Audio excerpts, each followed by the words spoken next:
Pitagora teorēma ir fundamentāla ģeometrijas teorēma, kas attiecas uz taisnleņķa trīsstūriem. Tā nosaka, ka hipotenūzas, garākās malas, kas atrodas pretī taisnajam leņķim, garuma kvadrāts ir vienāds ar abu katešu pārējo divu malu garumu kvadrātu summu.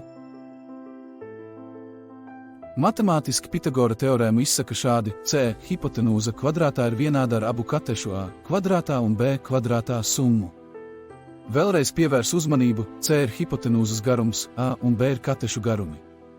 Piemēram, ja taisnleņķa trīsstūra vienas katetes garums ir 3 cm, otras 4 cm, tad 3 kvadrātā saskaitot ar 4 kvadrātā sanāk 25, un kvadrātsakne no 25 ir 5. Tātad viss pareizi. Attālumu aprēķināšana. Teorēmu bieži izmanto, lai noteiktu attālumu starp diviem punktiem plaknē, īpaši, ja tie veido taisnleņķa trīsstūri. Piemēram, navigācijā, ja zināms, ka objekts pārvietojas 3 km uz austrumiem un pēc tam 4 km uz ziemeļiem, var aprēķināt tiešo attālumu starp sākuma un beigu punktu. Šo ir vērts izpētīt vēlreiz. Arhitektūra un būvniecība.